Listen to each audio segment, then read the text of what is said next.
Olá, tudo bem com você? Tudo bem com a sua família? Pastor Josué Gonçalves aqui para a última reflexão desta série sobre casamento é uma construção. Eu espero que você tenha assistido o vídeo 1, 2, 3, o 4 e o 5, onde eu falei que para uma construção de um casamento ser a prova do tempo e das adversidades, você precisa de um projeto de vida inteligente, de um planejamento, se preocupar com o investimento e o trabalho em equipe. Aí eu falei também sobre as partes importantes deste projeto de vida conjugal. Eu falei o que significa a cozinha no casamento, o que significa a sala no casamento, o que significa o quarto do casal no casamento, o que significa a lavanderia no casamento, o que significa, não é, o lugar onde se coloca o lixo no casamento. Eu falei também sobre o que significa a área de lazer no casamento. E eu espero que você assista todos estes vídeos para fazer muito sentido, ok? Agora, se você não deu um like ainda, já dá um like aqui, tá? Dá um like, dá um gostei, aperta no joinha aí. Se inscreva no meu canal, é sempre muito importante que você esteja inscrito no meu canal para receber as notificações, os avisos quando eu posto aqui uma oração, quando eu posto mais uma mensagem, ok? Deixa sua mensagem, isso, deixa sua mensagem. Escreve aqui embaixo, casamento é uma construção. Casamento é uma construção. Se os casais entenderem isso, vai mudar, vai facilitar, vai ajudar, vai contribuir e muito para se viver uma vida muito melhor do que alguns estão vivendo. Uma outra coisa que eu quero pedir para você, compartilhe com as pessoas que você ama esta mensagem, esta reflexão. Eu aprendi muito cedo, tudo aquilo que me abençoa, eu devo compartilhar. Tudo aquilo que agrega valor em minha vida, eu devo compartilhar. Tudo aquilo que me ajuda, certo, a melhorar, eu devo compartilhar. Então, pegue esse link e compartilhe com as pessoas que você ama, com as pessoas que você quer bem. Casamento é uma construção. Ah, outro sim. É muito importante que você fique comigo até o final. Eu vou estar respondendo algumas perguntas no final desta reflexão. Eu quero responder algumas perguntas e é muito importante que você esteja comigo. Bom, até o final. Provérbios capítulo 24, verso de número 3. Com sabedoria edifica-se a casa, e com a inteligência ela se firma, e pelo conhecimento se encherão as câmaras de toda sorte de bens preciosos e deleitáveis. Preste atenção que o texto diz com sabedoria. Nós temos então duas palavras-chave aqui, ó. Com sabedoria edifica-se a casa. E depois, ó, pelo conhecimento se encherão as câmaras. Sabedoria e conhecimento.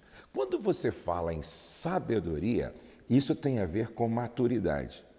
E maturidade exige tempo e experiência. Uma pessoa nova não pode dizer que tem maturidade porque lhes falta experiência. Então, sabedoria tem a ver com o tempo de experiência que nós temos na vida. E aqui está dito assim, ó, com sabedoria se constrói, se edifica a casa. Com inteligência ela se firma e pelo conhecimento. É interessante que a Bíblia diz assim, o meu povo foi destruído porque lhes faltou conhecimento. O meu povo foi destruído porque lhes faltou conhecimento. Muitas vezes, ou na maioria das vezes, o problema não é a falta de recurso. Não. Não faltou carro, não faltou casa, não faltou roupa, não faltou comida muitas vezes. Faltou sabedoria e conhecimento. O meu povo foi destruído porque faltou conhecimento. Faltou conhecimento. A falta de conhecimento é a causa porque muitos casais não vivem a vida que poderiam estar vivendo. Eu digo com uma certa frequência que a pior de todas, a ignorância, a escravidão, é ser escravo da ignorância. Ou seja, a pior escravidão é ser escravo da própria ignorância. A Bíblia diz: e conhecereis a verdade, e a verdade vos libertará. O conhecimento nos liberta. O conhecimento nos liberta. O conhecimento nos liberta. Você precisa conhecer. Nós precisamos conhecer. O conhecimento é extremamente libertador. Conhecer a verdade, até porque a palavra de Deus é o manual para todos aqueles que querem construir bem seu relacionamento de casal e o seu relacionamento familiar. Então, se você não conhece a palavra, dificilmente você vai construir um projeto de vida conjugal e familiar à prova do tempo e das adversidades. Então, você precisa construir a partir do conhecimento da palavra. Eu quero, nesta última reflexão sobre casamento é uma construção, eu quero falar com você a respeito das colunas que sustentam esta construção. Quais são as colunas que sustentam esta construção chamada casamento e família? A primeira coluna, ela é a coluna da fidelidade. Aqui em Provérbios, capítulo de número 5, Provérbios capítulo 5, verso 15, diz assim, ó: bebe a água da tua própria cisterna e das correntes do teu poço. Bebe a água da tua própria cisterna e das correntes do teu poço. Aqui nós temos dois princípios chaves, não é?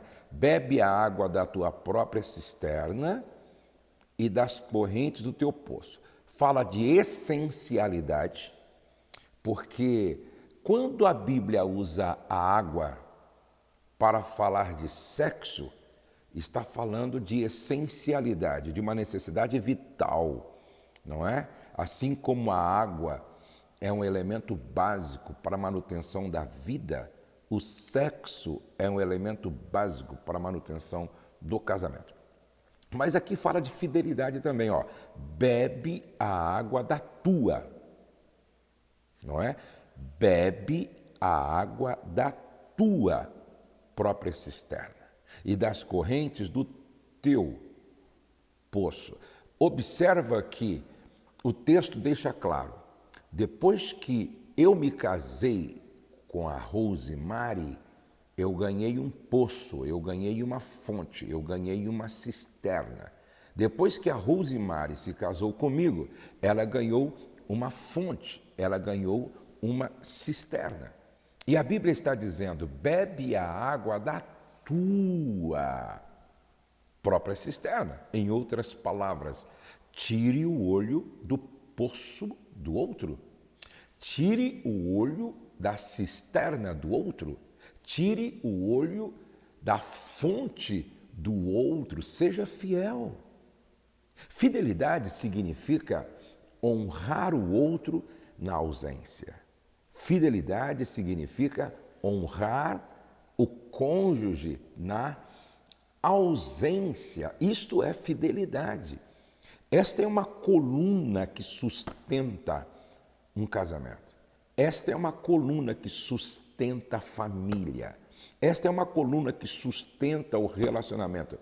Fidelidade. Ser fiel significa ser íntegro. Ser fiel significa ser justo. Ser fiel significa ser honesto. Ser fiel significa ser ético. Ser fiel significa ser comprometido, responsável. É interessante que geralmente o homem procura na mulher com a qual vai se casar beleza estética, não é? Geralmente, o homem procura na mulher beleza estética, mas a mulher procura no homem beleza de caráter. É assim, a mulher procura no homem beleza de caráter, o homem procura na mulher beleza estética. Toda mulher quer ter ao lado um homem íntegro, um homem que anda na verdade. A Bíblia diz que aquele que é íntegro, ele anda seguro, ele anda seguro. Adultério e mentira são irmãos gêmeos. Adultério e mentira andam de mãos dadas. Preste atenção. Por isso que ter compromisso com a verdade é viver uma vida transparente, uma vida com prestação de contas. Não tem como você proteger sua integridade se você não levantar uma parede, um muro de proteção através da prestação de contas. A primeira coluna que sustenta o casamento é a coluna da fidelidade. A grande pergunta que fica quando nós falamos de fidelidade no casamento é: por que homens traem? Por que as mulheres traem? Por que o homem cede à tentação? Por que a mulher cede à tentação? Muitos cedem à tentação porque confiam exageradamente em si mesmos. A Bíblia diz assim, ó, maldito o homem que confia no homem. A Bíblia não está falando maldito o José que confia no Joaquim, não é? A Bíblia está dizendo maldito o homem que confia no seu próprio braço, que confia na sua própria capacidade. Maldito o homem que confia no homem. O excesso de autoconfiança levou Pedro a negar Jesus. O excesso de autoconfiança levou Sansão a se perder no final.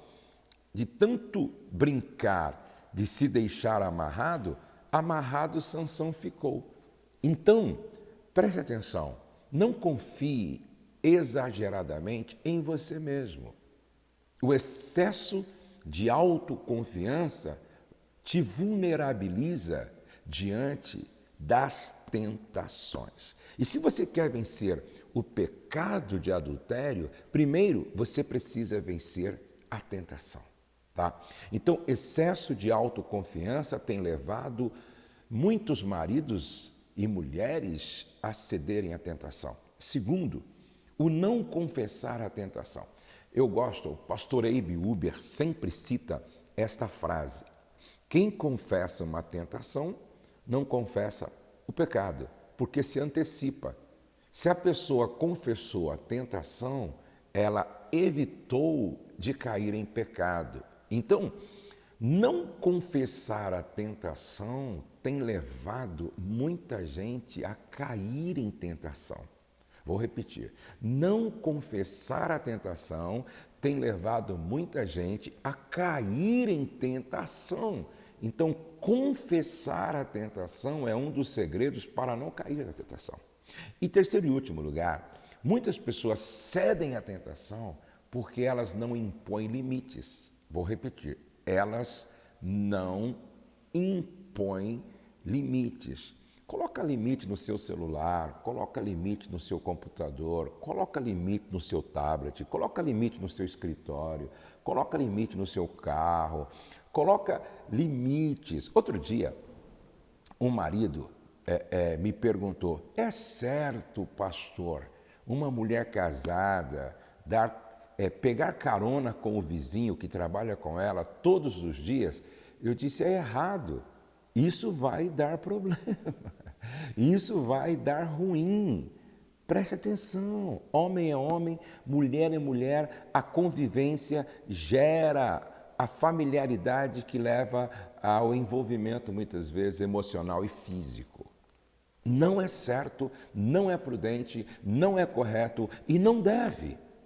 Eu costumo dizer o seguinte: se você quer viver uma vida de integridade, você precisa viver com muita prudência. E prudência é você calcular o impacto de cada decisão que você toma, de cada escolha que você faz.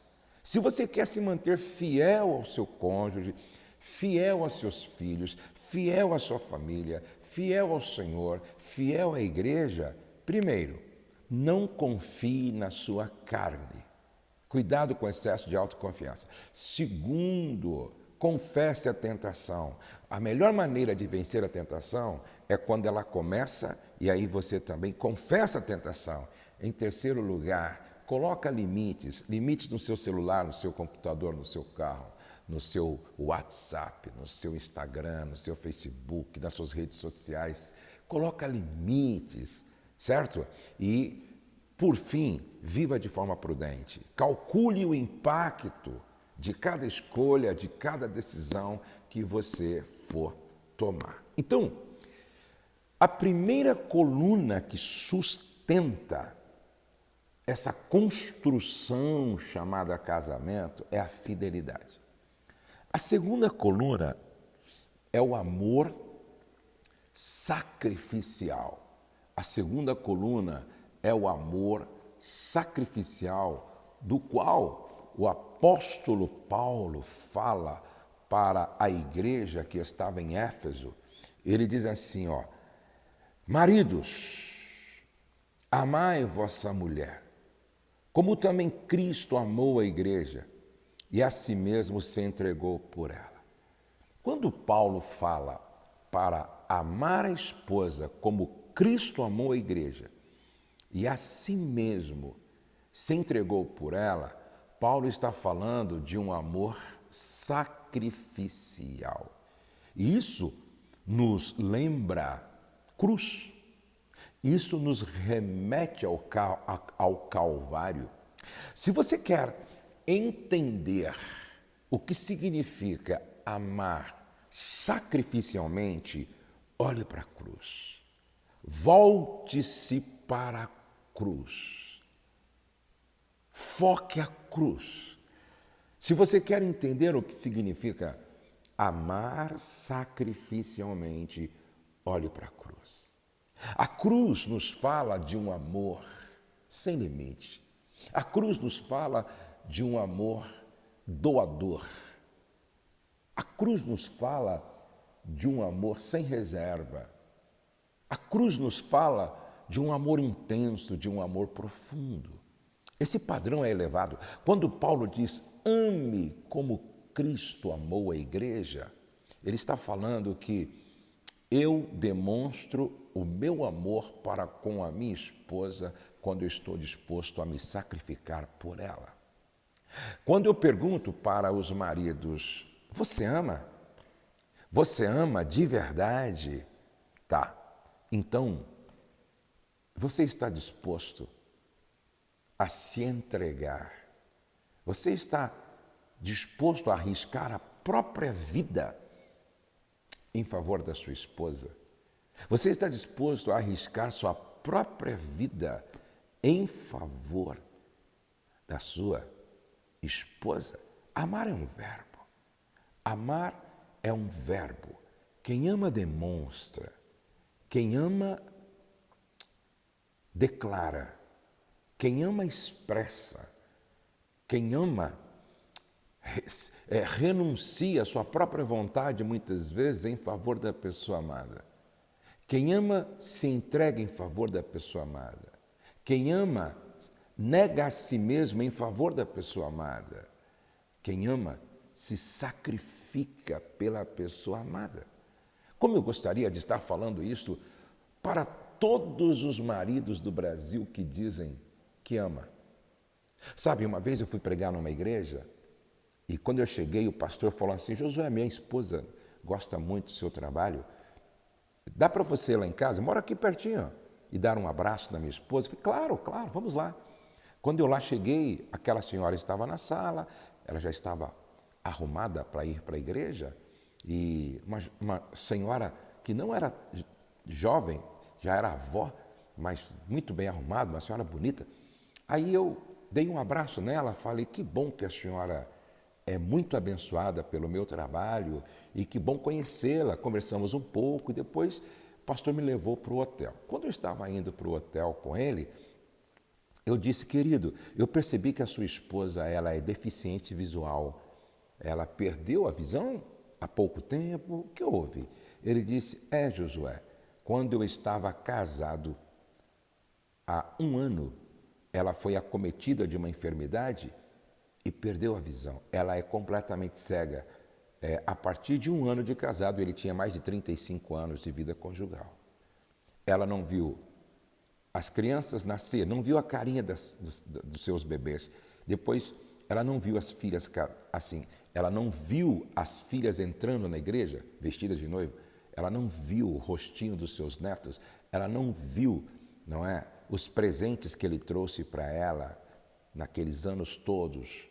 E aí, sexta, sábado, domingo, eu passei com esse casal e eu fiquei simplesmente impressionado com a forma, com a maneira como aquele homem tratava aquela esposa deficiente visual, como ele servia ela no restaurante, como ele tratava ela na igreja. E aí você ouve o testemunho dos filhos, nora, dizendo: a maneira como nosso pai trata a nossa mãe é uma inspiração. A maneira como o pai trata a mãe é uma inspiração. Aquela mulher era deficiente visual, uma dependente em relação a muitas coisas, da ajuda do marido e dos filhos e dos assistentes. E aquele homem honrava, respeitava, considerava, tratava com muita dignidade, integridade aquela mulher. Às vezes, eu vejo maridos dizendo que amam, mas quando a esposa não pode atendê-los em coisas simples, banais, eles se fecham, ficam emburrados, bicudos. Por exemplo, quando a esposa fica menstruada e não pode servi-los durante um período de 1 semana, eles ficam chatos, bicudos, indiferentes, petrificados, mal-humorados, ignorantes, estúpidos. Que amor é esse? Que amor sacrificial? Que amor sacrificial é esse? Preste atenção. O amor sacrificial é uma outra coluna que sustenta o casamento. Você ama? Você ama a sua esposa como Cristo amou a igreja? A terceira coluna que sustenta um casamento é a submissão das mulheres. A Bíblia diz em Efésios 5:22, Paulo falando, as mulheres sejam submissas ao seu próprio marido como ao Senhor. Verso 24, como porém a igreja está sujeita a Cristo, assim também as mulheres sejam em tudo submissas ao seu próprio marido. Antes de qualquer coisa, a gente precisa entender o que não é submissão. O que não é submissão. Primeiro, submissão não é subserviência. Submissão não é você se tornar, irmã, uma empregada doméstica de luxo do marido. Submissão não é você se autoescravizar pelo bem-estar e alegria do marido. Submissão não é você se anular como mulher, não dando opinião, não participando das decisões. Isso não é submissão. A palavra submissão, ela quer dizer exercer missão de apoio. A palavra submissão quer dizer exercer missão de apoio. É estar casada com a missão do marido. É interessante que lá no Éden, lá no Jardim do Éden, Deus disse para Adão: você vai governar, cultivar e guardar. Adão, você vai governar, você vai cultivar, você vai guardar. E para a mulher, o que Deus disse? Para Adão, Deus disse: você vai governar, cultivar e guardar. E para a mulher, o que Deus disse? Para a mulher, Deus disse: você vai auxiliar. Deus não mandou a mulher governar, cultivar e guardar. Deus mandou a mulher auxiliar, auxiliadora idônea. Gênesis 2:18. Não é bom que o homem esteja só. Far-lhe-ei uma auxiliadora idônea. Alguém que seja do tamanho das suas necessidades. E o que eu vou fazer, Deus, ao lado do meu marido? Você vai auxiliar. Você vai auxiliar ele no governo. Você vai auxiliar ele no cultivo. Você vai auxiliar ele como protetor, como aquele que vai guardar o jardim. Então, Deus deu à mulher esta extraordinária missão de guardar. Agora, tem mulher que acha que é pouco. Tem mulher que acha que é pouco ser uma auxiliadora. Tem mulher que acha que é pouco exercer missão de apoio. Veja só, uma coluna que apoia, se tirar esta coluna, a casa cai. Uma mulher que exerce essa função de coluna, se tirar essa coluna, o prédio cai, a laje cai, o telhado cai. Uma mulher que não cumpre bem sua missão de apoio, ela compromete todo o projeto, toda a estrutura familiar. Veja, irmã, o quanto seu papel é importante nesta construção. Você é uma coluna. A sua missão é de apoio. Bem-aventurada é a família que tem uma mulher exercendo missão de apoio. Bem-aventurado é o homem que tem uma esposa exercendo missão de apoio. Eu sempre digo que essa esposa que exerce missão de apoio, ela é parteira e nunca coveira. Tudo que ela fala e o que ela faz é para extrair o melhor do marido. Tudo que ela fala e tudo que ela faz é para extrair o melhor do marido. A Bíblia diz que ela faz para ele o bem e nunca o mal todos os dias da sua vida. Eu sei que tem milhares de mulheres me assistindo. Você é uma mulher submissa. Você é uma mulher que exerce missão de apoio. Você casou com a missão do marido. O sucesso de seu marido tem como causa a sua missão de apoio ao lado dele. Então, quais são as 3 colunas que sustentam essa construção chamada casamento? Fidelidade, amor sacrificial e submissão da mulher. Antes de responder algumas perguntas, eu quero convidar você para conhecer, inclusive eu estou gravando aqui, não é? Inclusive eu estou fazendo esse trabalho aqui no nosso espaço Amo Família, onde acontece o nosso SOS Casamento Presencial. Sabe, aqui é um lugar de milagres, gente. Aqui é um lugar de milagres. Nós já recebemos mais de 2.200 casais que chegaram aqui com o casamento completamente destruído. 70% saíram daqui com o casamento restaurado, transformado, curado, libertos. Glória a Deus, glória a Deus, glória a Deus. Entendeu? Se você precisa de ajuda no seu casamento, se o seu casamento está no limite, ou então se você quer fazer uma manutenção no seu casamento, venha para o SOS Casamento. Todo mês nós temos aqui. Se inscreva para o próximo. Se inscreva para o próximo. Eu vou pedir para o meu pessoal colocar aí, certo? Na tela, certo? O telefone. Ou então você marca aí, 11 99 754 0432. 11 99 754 0432. Pergunta de número 1. Pastor Josué,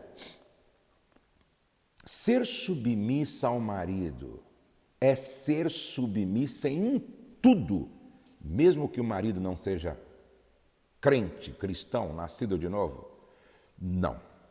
Quando Paulo fala de submissão, ele fala de uma submissão, primeiro, devocional. E preste atenção que quando você lê aqui, você lê que a mulher deve ser submissa em tudo ao marido que se submete a Cristo. Então veja só, se o seu marido se submete a Cristo, significa dizer que ele jamais faria algo que Jesus não faria. Jamais ele faria algo ou exigiria de você aquilo que quebra o princípio, que transgride um princípio. Então, se o teu marido é um homem comprometido com Jesus, se o teu marido serve ao Senhor Jesus, se submete ao senhorio de Cristo, você pode se submeter a ele em tudo, porque um homem que é governado por Cristo jamais fará qualquer coisa que entristeça o Espírito Santo, qualquer coisa que seja transgressão aos princípios da palavra de Deus.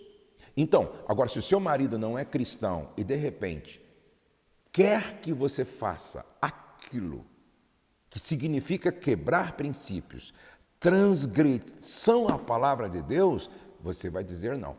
Por isso que eu sempre digo que a submissão da mulher não pode ser uma submissão burra, entendeu? Não pode ser uma submissão burra, certo? Bom, o que fazer? Uma outra pergunta. O que fazer quando a esposa tem uma dependência emocional doentia em relação ao pai? Essa é uma questão que eu acompanhei, não é? Uma certa época. Essa é uma questão que estava acontecendo com um casal que eu acompanhei em uma certa época. Ela tinha uma dependência doentia do pai, ou seja, ela chegava a dizer assim para ele: olha, se for para eu escolher entre você e meu pai, que morra você e que fique vivo meu pai. Ela pedia conselhos ao pai, para o pai sobre tudo, e não ouvia o marido. Ou seja, para ela, o pai era a primeira pessoa na vida dela, o pai era o líder da vida dela, o pai era tudo na vida dela. Sabe o que aconteceu com esse casal? Se separou, os dois se separaram. Não teve como sustentar aquele casamento onde a filha não conseguiu cortar o cordão umbilical de dependência do pai. Então, veja só, depois que um casal se casa, o líder do lar e, consequentemente, sobre a esposa é o marido. É bíblico. O marido é o cabeça da mulher. A Bíblia coloca assim, ó: Deus é o cabeça de Cristo, Cristo é o cabeça do homem e o homem é o cabeça da mulher. Esse é o padrão bíblico. Escute, esse é o padrão bíblico. Então, é preciso cortar esse cordão de dependência emocional dos pais. Pelo contrário, esse casamento não avança, não cresce, não progride, não se consolida. Não se consolida. Uma outra pergunta: o que fazer quando a mulher enfraquece a autoridade do marido quando ele corrige os filhos? Esse é um grande problema. Esse é um grande problema. Veja só, eu e a minha esposa precisamos estar em concordância em relação ao processo de educação dos nossos filhos. Então, se a minha esposa corrige os meus filhos, eu preciso apoiá-la. Se a minha esposa corrige os meus filhos, eu preciso apoiá-la. Se eu corrijo os meus filhos, a minha esposa precisa me apoiar. Ah, pastor, mas e quando houver um excesso? E quando houver um excesso? Aí a gente conversa com o cônjuge num lugar reservado, sem que os filhos ouçam, sem que os filhos percebam. Então, se eu me excedi, lá no quarto a minha esposa vai conversar comigo sobre isso. Se a minha esposa se excedeu na aplicação da disciplina, lá no quarto eu vou conversar com ela. Assim, um não enfraquece a autoridade do outro. Então, você precisa prestar muita atenção nisso, muita atenção nisso.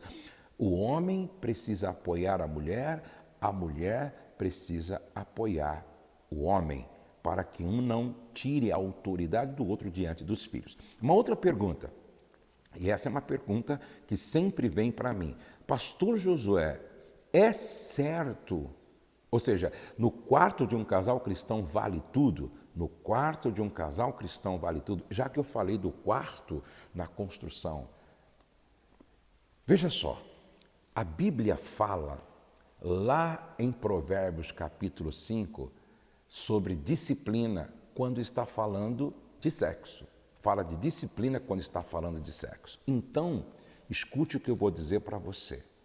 Dentro do quarto de um casal cristão, vale tudo o que estiver dentro dos limites do bom senso e dos limites da palavra. Porque se eu disser que vale tudo, então vale ver pornografia juntos? Vale levar uma terceira pessoa? Não vale tudo não.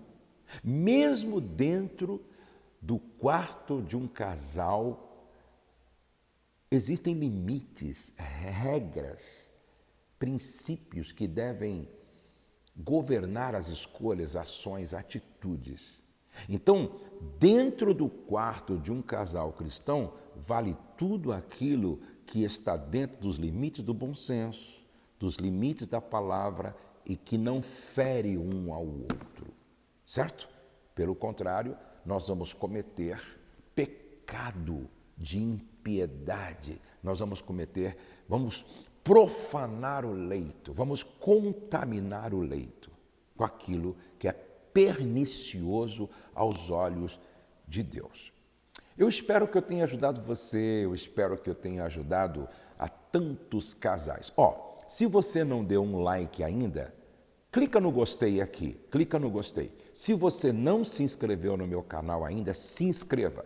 Compartilhe esta palavra com as pessoas que você quer muito bem e deixe a sua mensagem, seu pedido de oração, sua pergunta. Escreve aqui embaixo, casamento é uma construção, ponto. E eu espero que você esteja me acompanhando em tudo que eu coloco aqui. Por exemplo, eu coloco oração pela manhã, oração, um devocional à noite. Eu sempre estou aqui colocando as lives que eu faço com os meus convidados. Vai assistindo e vai sendo abençoado e abençoada. E se você quer participar de algum evento que eu promovo, é só você mandar uma mensagem no 11 9975404 32. E se você quer conhecer mais do SOS Casamento, é só você acessar casamentoCurado.com.br. Lembre-se, o céu não está em crise, Deus está no controle, nós cremos em milagres e a nossa família está debaixo da graça de Deus. Até o nosso próximo encontro.